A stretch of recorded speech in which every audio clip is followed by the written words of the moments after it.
Hello students, welcome to law excellence IAS academy. Union cabinet రీసెంట్గా జమిలీ ఎన్నికలు లేదా సైమల్టేనియస్ ఎలక్షన్స్కి ఓకే చెప్పింది. మరి ఆ నేపథ్యంలో అసలు సైమల్టేనియస్ ఎలక్షన్స్ అంటే ఏంటి? మన దేశంలో సైమల్టేనియస్ ఎలక్షన్స్ జరగటం అన్నటువంటిది ఇదే మొదటిసారా? ఇప్పుడు క్యాబినెట్ సైమల్టేనియస్ ఎలక్షన్స్కి పర్మిషన్ ఇచ్చింది కదా, మరి ఈ సైమల్టేనియస్ ఎలక్షన్స్ అన్నటువంటివి ఎలా జరగబోతున్నాయి, స్టేట్స్ మీద వీటి ప్రభావం ఎంతవరకు ఉంటుంది అన్నటువంటిది ఇవాళ మనం నేర్చుకుందాం. So first of all, one nation one election అంటున్నాం. అంటే ఒకే దేశం ఒకే ఎన్నిక అనేసి మనకి సైమల్టేనియస్ ఎలక్షన్స్ తెలుగులో అయితే జమిలీ ఎన్నికలు అంటామన్నమాట. ఏంటి సైమల్టేనియస్ ఎలక్షన్స్ అంటే? అసలు మనకి ఎలక్షన్స్ అన్నటువంటివి ఇప్పుడు జరుగుతూ ఉన్నాయా, ఇటు పార్లమెంట్కి ఇటు స్టేట్ లెజిస్లేటివ్ అసెంబ్లీస్కి. కాకపోతే సపరేట్గా జరుగుతూ ఉన్నాయి. ఓన్లీ 4 స్టేట్స్కి మాత్రమే మెయిన్ ఎన్నికలతో పాటు జరుగుతూ ఉన్నాయి, అవునా? కానీ ఇప్పుడు ఇలా సైమల్టేనియస్ ఎలక్షన్స్ కనుక పెడితే ఏమవుతుంది అంటే, ఇటు పార్లమెంట్కి అలానే స్టేట్ లెజిస్లేటివ్ అసెంబ్లీస్కి ఈ రెండింటికి ఒకేసారి ఎన్నికలు అన్నటువంటివి జరుగుతాయి. అందుకే వీటిని జమిలీ ఎన్నికలు లేదా ఏకకాల ఎన్నికలు అని కూడా పిలుస్తూ ఉంటాం. సో ఇప్పుడు ఏంటి, పార్లమెంట్కి స్టేట్ లెజిస్లేటివ్ అసెంబ్లీస్కి ఒకేసారి ఎన్నికలు నిర్వహిస్తారు. ప్లస్ ఈ ఎన్నికలు అయిపోయిన తర్వాత 100 రోజుల లోపల 100 డేస్ లోపలే లోకల్ బాడీస్కి కూడా ఎలక్షన్స్ అన్నటువంటివి నిర్వహిస్తారు.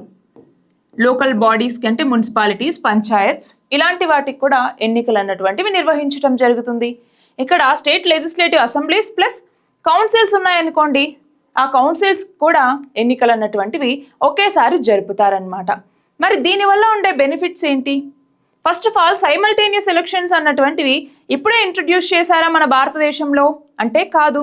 మనకి 1947లో ఇండిపెండెన్స్ వచ్చిన తర్వాత మొదటిసారిగా ఎలక్షన్స్ అన్నటువంటివి మన భారతదేశంలో ఏ సంవత్సరంలో జరిగాయి? 1951, అవునా? 1951 తర్వాత 3 జనరల్ ఎలక్షన్స్, అంటే ఫస్ట్ జనరల్ ఎలక్షన్, తర్వాత సెకండ్ది, తర్వాత థర్డ్ది కూడా నార్మల్గానే జమిలీ ఎన్నికల ద్వారానే జరిగాయి. సో 1967 తర్వాత ఏమైంది అంటే, ఈ జమిలీ ఎన్నికలు అన్నటువంటివి పోయాయి. ఎందుకని అంటే, వివిధ రాష్ట్రాల్లో ముందుగానే డిజాల్వ్ అవ్వటం వల్ల కావచ్చు, లేదా సెంట్రల్ గవర్నమెంట్లో ఏ పార్టీ అయితే ఉందో అది కాకుండా వేరే పార్టీలు అధికారంలోకి రావటం వల్ల, సో ఇలాంటి వివిధ రీజన్స్ వల్ల సైమల్టేనియస్ ఎలక్షన్స్ అన్నటువంటివి ఇక్కడ నుంచి జరగలేదు అనేసి మనం చెప్పచ్చు. అంటే సింపుల్గా చెప్పాలి అంటే, కొంచెం నియర్ సైమల్టేనియస్ ఎలక్షన్స్ జరిగింది 1967లో. బికాస్ 1960లో కేరళలో డిజాల్వ్ అయింది, 1962లో మణిపూర్లోను, ఇట్లాంటి వాటిల్లో కొన్ని స్టేట్స్లో ఇలాంటి ఎక్సెప్షన్స్ అనేవి ఉన్నాయి. బట్ నియర్లీ సైమల్టేనియస్ ఎలక్షన్స్ జరిగింది అయితే 1967లో అనమాట. దాని తర్వాత 1967లో ఎన్నికలు జరిగిన 1971లో ఈ లోక్సభ అన్నటువంటిది డిజాల్వ్ అయిపోయింది. తర్వాత 1975 to 77 ఎమర్జెన్సీ పీరియడ్, ఇదంతా మనకి తెలుసు, అవునా? సో అక్కడ నుంచి జమిలీ ఎన్నికలు అన్నటువంటివి పోయాయి. మళ్ళీ దాని తర్వాత మనకి లా కమిషన్ ఏదైతే ఉందో అది కావచ్చు, నీతి ఆయోగ్ అన్నటువంటిది ఒక వర్కింగ్ పేపర్ని రిలీజ్ చేయటం కావచ్చు, ఆ తర్వాత మళ్ళీ జమిలీ ఎన్నికలు లేదా సైమల్టేనియస్ ఎలక్షన్స్ యొక్క సాధ్యాసాధ్యాలు ఎలా ఉంటాయో మీరు నిర్ణయించండి అన్నట్టుగా ఒక కమిటీని ఏర్పాటు చేశారు. ఆ కమిటీ నేమ్ ఏంటి? One nation one election committee అంటాం. ఈ కమిటీకి మరి హెడ్గా వ్యవహరించింది ఎవరు అంటే, మన ఫార్మర్ ప్రెసిడెంట్ అయినటువంటి రామ్నాథ్ కోవింద్. ఈ కమిటీ ఏమని రిపోర్ట్ ఇచ్చింది అంటే, మనం సైమల్టేనియస్ ఎలక్షన్స్కి వెళ్ళొచ్చు అన్నట్టుగా రిపోర్ట్ ఇచ్చింది. అంతేకాదు, ఈ కమిటీ రిపోర్ట్లో 10 ఇంపార్టెంట్ పాయింట్స్ కూడా ఉన్నాయి. అవేంటి అన్నటువంటిది చూద్దాం. అలాగే ఈ కమిటీ దాదాపు 7 దేశాల్లో పర్యటించిన తర్వాత అక్కడ ఈ సైమల్టేనియస్ ఎలక్షన్స్ ఎలా జరుగుతున్నాయి ఏంటి వీటన్నింటినీ స్టడీ చేసిన తర్వాతే మన దేశంలో సైమల్టేనియస్ ఎలక్షన్స్ నిర్వహించుకోవచ్చు అన్నట్టుగా చెప్పిందనమాట. మరి ఇప్పుడు కనుక మనం సైమల్టేనియస్ ఎలక్షన్స్కి వెళ్తే మన రాజ్యాంగంలో ఏమన్నా మార్పులు చేయాల్సి ఉంటుందా అంటే అవును, మనం 2 అమెండ్మెంట్స్ని తీసుకురావాల్సి ఉంటుంది. సో 2 అమెండ్మెంట్ బిల్స్ని ఇంట్రడ్యూస్ చేయాల్సి వస్తుంది. ఏంటి ఆ బిల్స్ అంటే ఫస్ట్ అమెండ్మెంట్ వచ్చేసరికి ఇటు లోక్సభలోను అలాగే రాజ్యసభలో కూడా స్పెషల్ మెజారిటీతో ఈ బిల్ అన్నటువంటిది పాస్ అవ్వాల్సి వస్తుంది. స్పెషల్ మెజారిటీతో అంటే half of the total members ఇక్కడ పార్టిసిపేట్ చేయాలి. అలాగే 2/3 ఆఫ్ ఓటింగ్ అన్నటువంటిది జరగాలి. అంటే 2/3 ఆఫ్ మెంబర్స్ ప్రెజెంట్ అయి ఉండాలి, వాళ్ళు ఓట్ చేయాల్సి ఉంటుంది. సో ఇది ఫస్ట్ అమెండ్మెంట్ బిల్ని ఇలా తీసుకురావాలి. ఇంకా సెకండ్ అమెండ్మెంట్ బిల్ ఇంకొకటి ఉంది.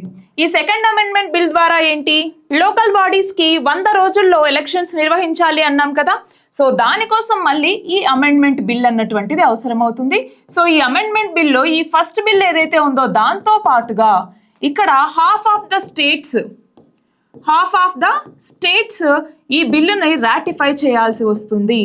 సో ఎందుకు రాటిఫై చేయాల్సి వస్తుంది స్టేట్స్ అంటే, మనకి లోకల్ బాడీస్ అన్నటువంటిది ఏ లిస్ట్ కింద ఉంది, మనకి 7th షెడ్యూల్ అన్నటువంటిది ఉంది మన రాజ్యాంగంలో. సో 7th షెడ్యూల్లో మనకి 3 లిస్టులు ఉన్నాయి. ఏంటవి, ఒకటి వచ్చేసరికి యూనియన్ లిస్ట్ అని, రెండవది వచ్చేసరికి కంకరెంట్ లిస్ట్ అనేసి, మూడవది వచ్చేసరికి స్టేట్ లిస్ట్ అనేసి. మరి ఈ యొక్క లోకల్ బాడీస్ అన్నటువంటి స్టేట్ లిస్ట్ కిందికి వస్తుంది కాబట్టి స్టేట్స్ రాటిఫై చేయాల్సిన అవసరం ఉంది. కానీ ఇప్పుడు దాదాపు 12 రాష్ట్రాల్లో బీజేపీ మెజారిటీనే ఉంది. సో అదొకటి ఇక్కడ గమనించాల్సినటువంటి విషయం. అందుకే అపోజిషన్ ఎక్కువ దీని మీద వ్యతిరేకత వ్యక్తం చేస్తోంది. సో ఇది మళ్ళీ చదువుకుందాం. సో ఇలాగా మనం అమెండ్మెంట్ బిల్స్ని ప్రవేశపెట్టాలి. అంతేకాకుండా ఈ ఫస్ట్ అమెండ్మెంట్ బిల్ తీసుకొచ్చిన తర్వాత అపాయింటెడ్ డే అనేసి తీసుకొస్తారు. అపాయింటెడ్ డే అనేసి. సో అపాయింటెడ్ డే తర్వాత ఏవైనా స్టేట్స్లో ఎన్నికలు జరిగి ఆ ఎన్నిక అమల్లోకి వచ్చింది అంటే ఇక్కడ ఏమవుతుంది, ఆ స్టేట్స్ ఒకవేళ ముందుగానే డిజాల్వ్ అయినా కూడా దాని తర్వాత ఆ మిగతా కొంతకాలం ఏదైతే ఉంటుందో ఆ కొంతకాలానికి మాత్రమే మళ్ళీ కొత్త గవర్నమెంట్ అన్నటువంటిది ఫామ్ అవుతుంది. ఫర్ ఎగ్జాంపుల్, ఇప్పుడు ఆంధ్రప్రదేశ్ రాష్ట్రం ఉంది, లేదంటే తెలంగాణ రాష్ట్రం ఉంది. ఈ రాష్ట్రం 5 ఏళ్ల కాలానికి గాను గవర్నమెంట్ని ఫామ్ చేస్తుంది. కానీ ఏదో ఒక రీజన్స్ వల్ల 3 సంవత్సరాల కాలానికి డిజాల్వ్ చేయాల్సి వచ్చిందనుకోండి ఆ రాష్ట్ర అసెంబ్లీని. సో కొత్త గవర్నమెంట్ అనేది ఫామ్ అయితే నార్మల్గా ఇప్పుడు ఏమవుతుంది, ఆ గవర్నమెంట్ 5 ఇయర్స్ పాటు అందుబాటులో ఉంటుంది, అమల్లో ఉంటుంది. కానీ ఇప్పుడు అలా కాదు, ఆల్రెడీ 3 ఇయర్స్ ఉంది. అంటే ఫర్ ఎగ్జాంపుల్ ఈ 5 ఇయర్స్కే ఇటు లెజిస్లేటివ్, స్టేట్ లెజిస్లేటివ్ అసెంబ్లీలోను అట్లానే పార్లమెంట్, వీటన్నింటికి ఎన్నికలు అన్నటువంటివి జరుగుతాయి సైమల్టేనియస్ ఎలక్షన్స్ వస్తే. సో పార్లమెంట్ 5 ఇయర్స్ ఉంటుంది, అవునా. So state legislative assembly 5 years ఉండాలి. సో 3 ఇయర్స్ ఉంటుంది. మిగతా నార్మల్గా అయితే ఇప్పుడు మళ్ళీ కొత్త గవర్నమెంట్ వచ్చినప్పుడు 5 ఇయర్స్ ఉంటుంది. కానీ ఇప్పుడు అలా కాదు, రిమైనింగ్ ఎన్ని సంవత్సరాలు, 2 ఇయర్స్. సో ఆ 2 ఇయర్స్ మాత్రమే కొత్త గవర్నమెంట్ అన్నటువంటిది తన కార్యకలాపాలు నిర్వహిస్తుంది. మళ్ళీ 5 ఇయర్స్ అవ్వగానే మళ్ళీ పార్లమెంట్ ఎన్నికలతో పాటు మళ్ళీ ఇక్కడ కూడా ఎన్నికలు అన్నటువంటివి జరుగుతాయన్నమాట కొత్త 5 ఇయర్స్ కాలానికి గాను. అలా కాకుండా ఇక్కడ మనకి ఎలక్షన్ కమిషన్ ఆఫ్ ఇండియా అన్నటువంటిది ఉంది కదా, ECI. So election commission of ఇండియాకి కొన్ని ప్రొవిజన్స్ ఇచ్చారు. ఏమని, ఒకవేళ ఎలక్షన్ కమిషన్ ఆఫ్ ఇండియా గనక స్టేట్స్కి పర్మిషన్ ఇస్తే ఒకవేళ అవి లేట్గా కూడా ప్రభుత్వాల్ని ఫామ్ చేసుకోవచ్చు. కానీ ఈ రిమైనింగ్ కాలానికి మాత్రమే అది అందుబాటులో ఉంటుంది. అది కూడా ఫస్ట్ ఇన్స్టెన్స్లోనే. ఆ తర్వాత సైమల్టేనియస్ ఎలక్షన్స్లో ఆ స్టేట్ కూడా కలవాల్సి వస్తుంది. సో ఇవి కొన్ని ఎక్సెప్షన్స్ను కూడా ఇచ్చారు. అట్లానే సైమల్టేనియస్ ఎలక్షన్స్కి సంబంధించి మనకి ఏదైతే ఫస్ట్ అమెండ్మెంట్ బిల్ తీసుకొచ్చారో దీని ద్వారా ఏంటి అంటే ఆర్టికల్ 82A అన్నటువంటి దాన్ని ఇంక్లూడ్ చేస్తారు. దాని ప్రకారమే ఈ అపాయింటెడ్ డే అన్నటువంటి దాన్ని తీసుకొస్తారనమాట. సో ఇది ఒకటి మనకి ఎగ్జామ్ పాయింట్ ఆఫ్ వ్యూలో ఇంపార్టెంట్. అట్లానే ఇంకొక పాయింట్ ఏంటి అంటే ఎలక్షన్ కమిషన్ ఆఫ్ ఇండియా అన్నటువంటిది ఉందా, అది మనకి ఓటర్ గుర్తింపు కార్డులను ఇస్తుంది.